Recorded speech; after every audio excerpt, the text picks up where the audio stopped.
Life, as I've come to know it, is a tapestry of routines, each thread meticulously woven to maintain a semblance of normalcy. My name is Sophie, a 38-year-old literature teacher, married to Julian, an architect whose passion for his work often eclipses everything else.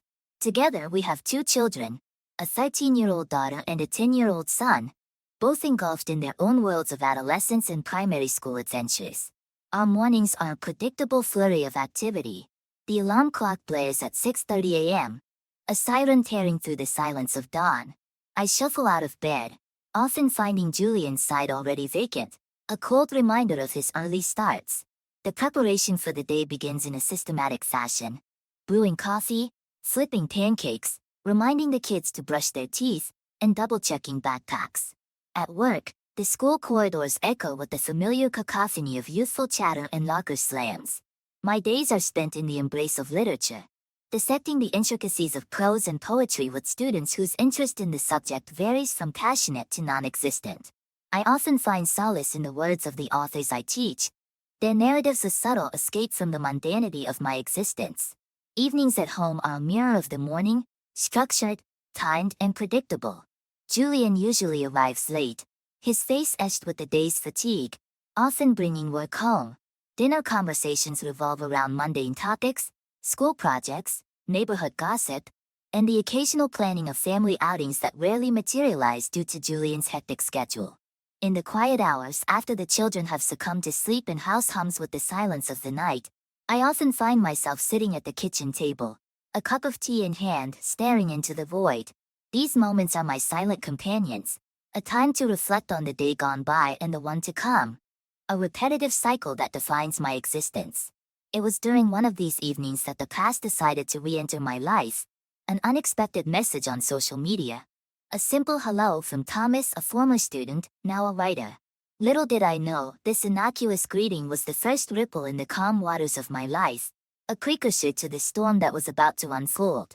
The message from Thomas arrived on a Thursday evening, a blip on the screen that momentarily drew me away from my routine. Thomas had been one of my more memorable students, known for his eloquent essays and a keen interest in classic literature. His message, brief yet courteous, inquired about my well-being and mentioned his recent accomplishment, the publication of his first novel. Curiosity piqued, I responded, congratulating him on his success, and expressing a genuine interest in his work. Our conversation, initially revolving around his book and literary pursuits, gradually evolved into a regular exchange. We discussed various authors and their styles, the evolution of literary genres, and the challenges of writing. Thomas's perspective was refreshing, his insights sharp, igniting a spark in our discussions that I hadn't realized I was missing. As weeks turned into months, our communication became a regular part of my evenings. Julian, often preoccupied with his architectural designs, hardly noticed my growing engagement in these online conversations. For me, these interactions with Thomas became a window to a world I had long forgotten. A world where passion for literature wasn't just a professional requirement, but a shared enthusiasm. One late autumn evening, Thomas suggested meeting up to discuss a book we had both been reading. The idea, innocent in its inception, seemed like a natural progression of our literary camaraderie. We agreed to meet at a local cafe, a neutral space where the aroma of coffee and the rustle of pages would complement our discussion. The day of the meeting arrived with a mix of anticipation and a sense of normalcy. I chose a simple outfit, nothing too formal, nothing too casual, and left the house under the pretext of an evening with colleagues. The cafe was a quaint little place, nestled between a bookstore and an art gallery, its windows fogged up from the warmth inside. Thomas was already there, seated at a corner table with two coffees, his face lighting up as I entered. We greeted each other with a polite awkwardness, a physical manifestation of our previously digital-only interactions. The conversation started with the book but soon meandered through various topics, his writing process, my teaching experiences, and subtle glimpses into our personal lives. As the evening wore on, I found myself engrossed in our conversation, the hours slipping away unnoticed. It was only when the cafe staff began closing up that we realized how long we had been there. Parting ways, we agreed to meet again, both under the guise of our shared literary interests. Little did I realize then, that this meeting was the beginning of a journey that would lead me down a path far removed from the predictable life I had been living. The meetings with Thomas became a more frequent occurrence, evolving from discussions about literature to sharing personal anecdotes and laughter. It was a refreshing change from my daily life, a secret escape that I looked forward to with increasing anticipation. Our conversations were no longer confined to the walls of the cafe. They spilled over into walks in the park, visits to local bookstores, and quiet dinners in discreet corners of the city. Julian, immersed in his work, remained oblivious to these developments. At home, I maintained a facade of normalcy, performing my roles as a wife and mother with practiced ease. However, inside, I felt a growing disconnect from the life I was leading and the one I was secretly yearning for. As spring turned to summer, the nature of my relationship with Thomas began to shift. What started as intellectual attraction slowly morphed into something more. The realization hit me one evening when Thomas casually took my hand as we walked. The contact was brief, but it sent a jolt through me, awakening feelings I hadn't experienced in years. One night, after a particularly engaging dinner, Thomas walked me to my car. The air was warm, and the streets were bathed in the soft glow of streetlights. It was then, in that moment of solitude, that our relationship crossed the line. A kiss, hesitant at first, then deepening with a passion that surprised us both, sealed our descent into an affair. The following weeks were a whirlwind. We met more frequently, each encounter intensifying our connection. Messages and calls filled the gaps between our meetings, creating a constant presence in each other's lives. I was aware of the risks, the potential devastation it could bring to my family, but I was too entangled in the web of the affair to pull away.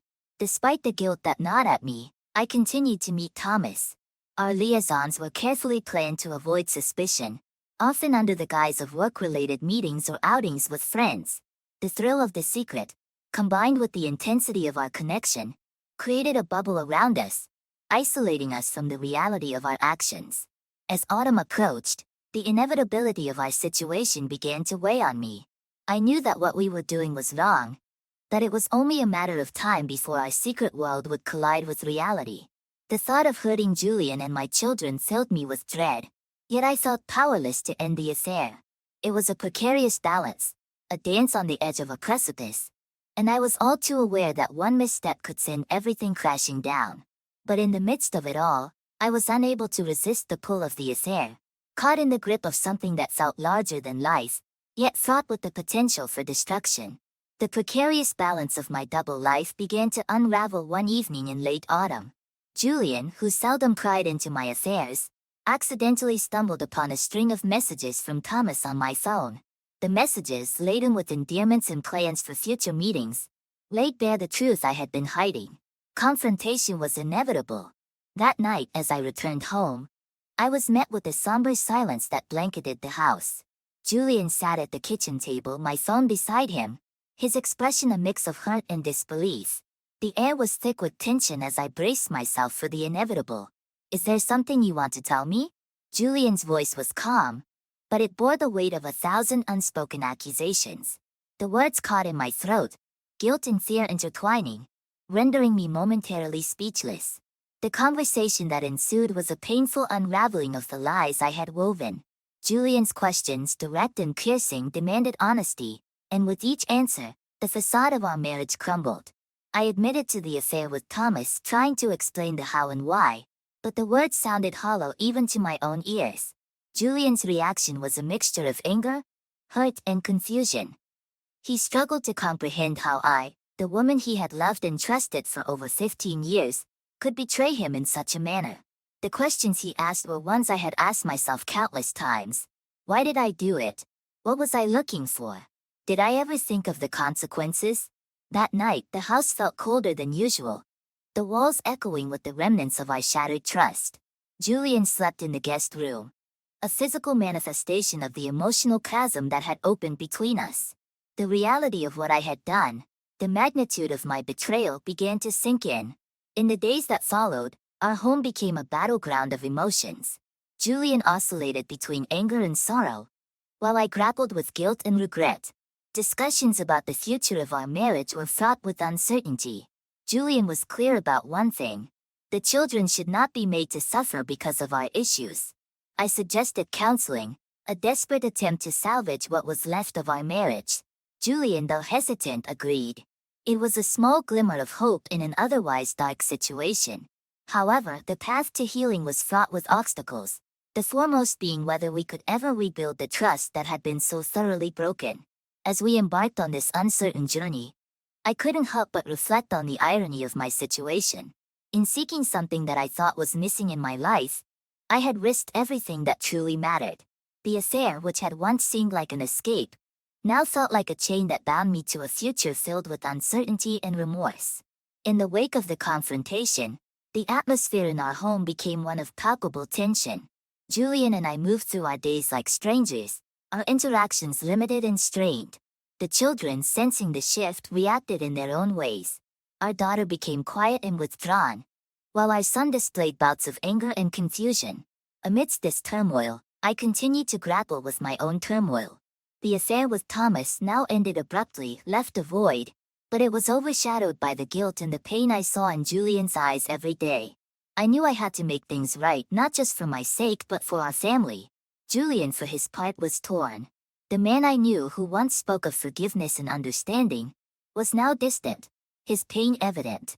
Yet he didn't ask for a divorce. Instead, he suggested we maintain a semblance of normalcy for the children until we figured out what to do next. The counseling sessions began, a weekly ritual where we laid bare our feelings and grievances under the guidance of a therapist. Julian spoke of his sense of betrayal and loss of trust. I listened, each word a reminder of the hurt I had caused. I talked about the loneliness and disconnection I had felt in our marriage, which led me to seek solace elsewhere.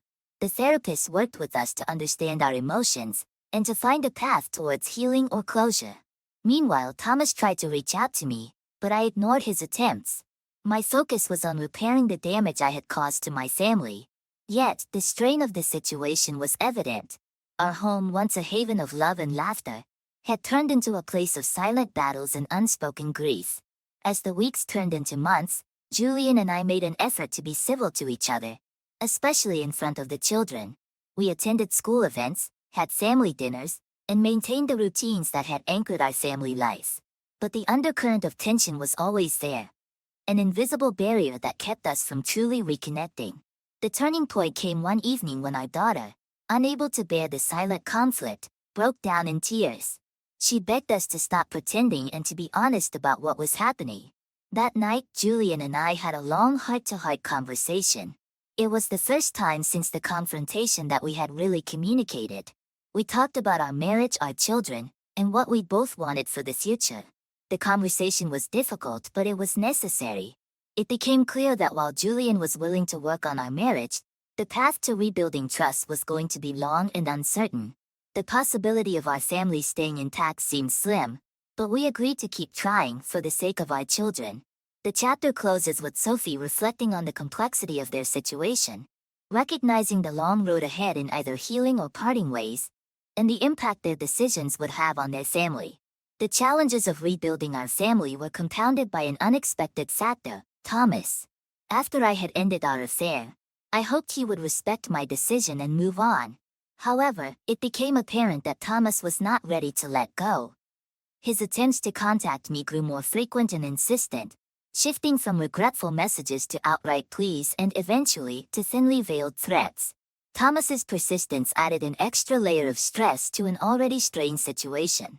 I found myself constantly looking over my shoulder, fearful of an encounter that could further jeopardize my efforts to mend my marriage. His messages, which I had initially ignored, became impossible to overlook when he started hinting at making our affair public. Julian, already struggling with the betrayal, became even more troubled when he learned about Thomas's behavior. The knowledge that someone else was aggressively trying to insert themselves into our already fragile situation added a new dimension of tension between us. Our therapist advised me to be transparent with Julian about Thomas's actions. Following this advice, I showed Julian the messages. He read them, his expression a mix of anger and concern. We discussed the possibility of taking legal action if Thomas's behavior escalated, but we both hoped it would not come to that. The situation with Thomas reached a critical point one evening when he unexpectedly showed up at a restaurant where Julian and I were trying to have a quiet dinner. His appearance was shocking, not just for the confrontation it promised, but for the potential scene it could cause. Thomas approached our table, his demeanor erratic, demanding to speak with me. Julian stood up, positioning himself between Thomas and me, a clear sign of his intention to protect. The altercation was brief but intense, with Thomas loudly accusing me of betrayal and Julian demanding he leave. The restaurant staff intervened, and Thomas was eventually escorted out, but the damage was done. The incident left us shaken and more aware of the potential danger Thomas posed. In the days that followed, Julian and I took steps to ensure our family's safety. We informed the school of the situation, cautioning them to be vigilant. We also spoke to a lawyer about a restraining order against Thomas. These actions, necessary as they were, felt like an intrusion into the life we were trying to rebuild, a constant reminder of the affair's far-reaching consequences. The ordeal with Thomas was a harsh wake-up call. It highlighted not just the personal toll of my actions, but also the external threats that could arise from choices made in secrecy. As we dealt with the aftermath of the confrontation at the restaurant, I couldn't help but feel a deep sense of responsibility for the chaos that had engulfed our lives. The incident with Thomas at the restaurant was a stark reminder of how deeply our family life had been affected by my actions. The tension at home, already high, escalated further as Julian and I grappled with the additional stress caused by Thomas's intrusion. Our children, sensitive to the changing dynamics, exhibited signs of emotional distress.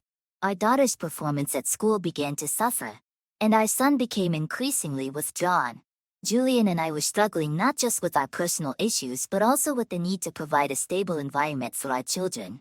The counseling sessions continued, focusing not only on the issues between us, but also on how to best support our children through this tumultuous period.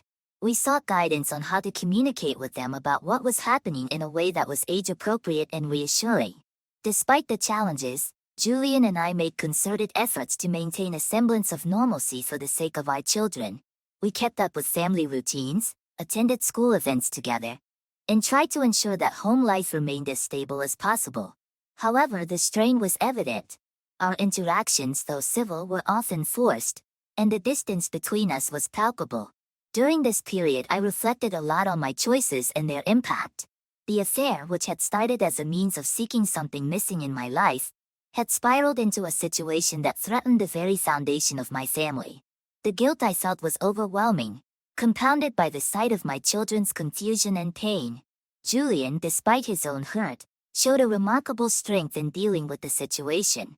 He was actively involved in the children's lives, providing them with the support and stability they needed. His ability to put aside his feelings for the sake of our children was something I admired, even as it served as a painful reminder of the damage I had caused. As we navigated these challenges, the legal situation with Thomas was resolved. The restraining order was granted, providing us with a sense of security, though the fear of what he might do lingered. This resolution, however small, was a step towards regaining control over our lives. The chapter closes with Sophie acknowledging the complex web of consequences resulting from her affair.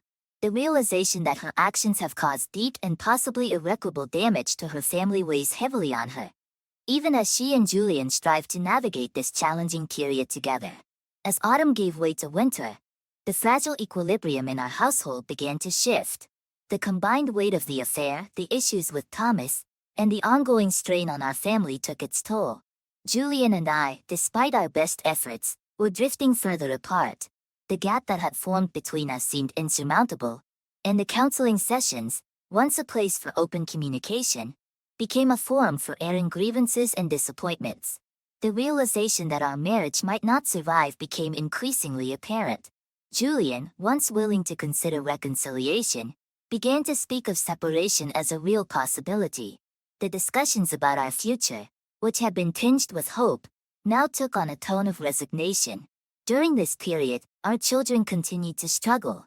Our daughter, caught in the tumult of teenage years and the chaos at home, became more rebellious. Our son, younger and less able to articulate his feelings, showed signs of anxiety. Julian and I were united in our concern for them, but divided in everything else. The turning point came unexpectedly one evening. Julian and I had a particularly tense exchange, which escalated into a heated argument, The first time our emotions had spilled over so visibly. The children overheard, and their reactions, fear, confusion, tears, were a stark reminder of the impact our issues were having on them. That night, after the children were asleep, Julian and I had a long, difficult conversation. It was clear that while we both cared deeply for our children, our marriage was beyond repair. The love and trust that had once bound us together had been eroded by my betrayal and the subsequent events. We discussed the possibility of separation, a topic that was painful but necessary. The idea of dividing our family, of not seeing our children every day, was heart-wrenching, but we had to consider what was best for them in the long term. We agreed to seek legal advice on how to handle the separation in a way that would minimize the impact on the children. As I lay in bed that night, the reality of the situation washed over me.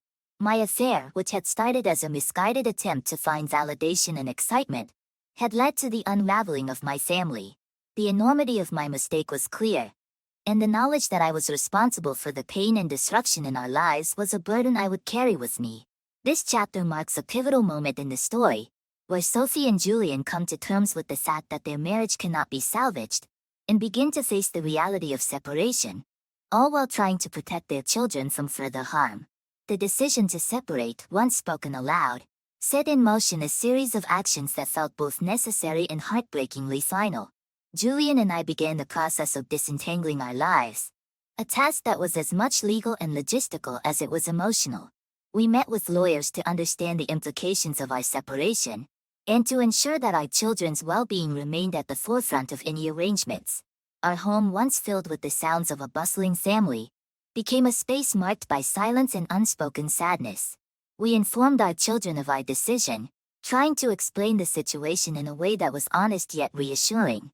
Their reactions were a mix of sadness, anger, and confusion.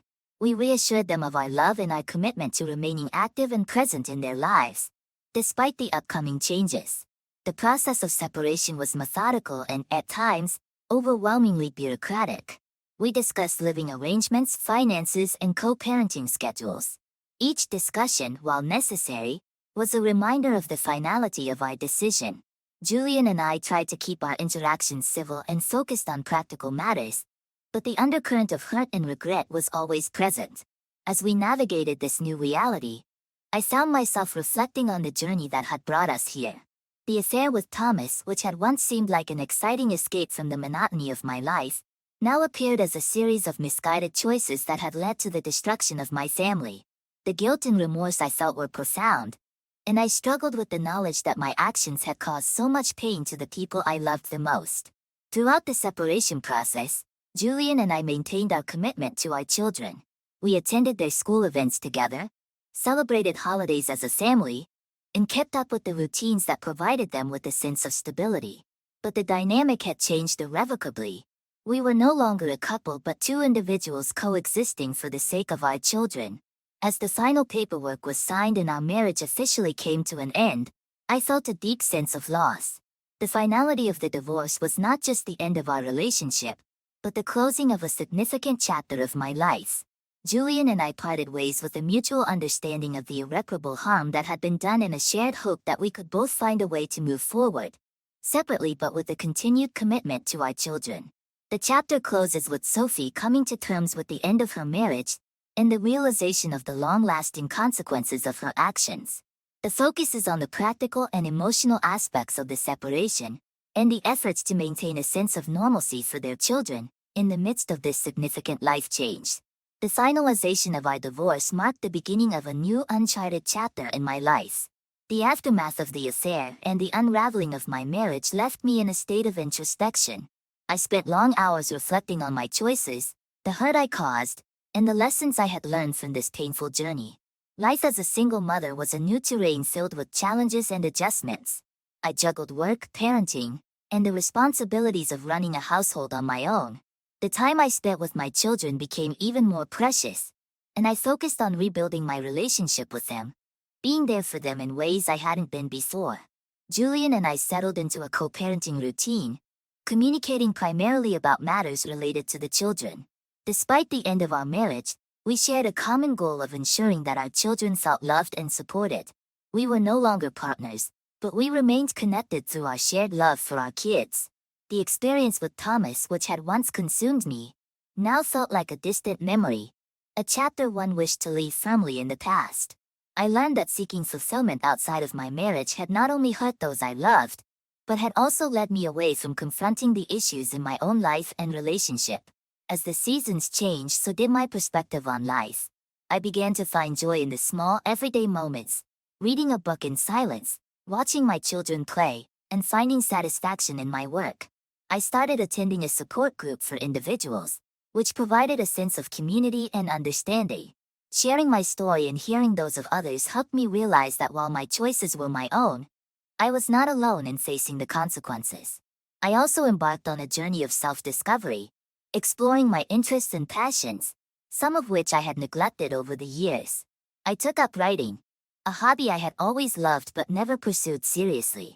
The act of putting pen to paper was therapeutic, a way for me to process my thoughts and emotions. Looking back, I understood that life is a tapestry of choices, each thread intertwined with consequences. My affair was a choice that led to pain and loss, but it also brought hard-earned lessons about love, trust, and forgiveness. I learned the importance of being true to oneself, and the value of facing problems head-on, rather than seeking escape in illusions. As I moved forward, I did so with a newfound sense of self-awareness and a hope for the future. I knew the road ahead would have its share of challenges, but I felt better equipped to face them. The scars of the past would always be a part of me, but they no longer defined me. Instead, they served as reminders of my journey and the resilience I had discovered within myself. The chapter, and thereby the book, ends with Sophie embracing her new life, carrying the lessons learned from her past experiences, and looking forward to a future filled with possibilities and growth.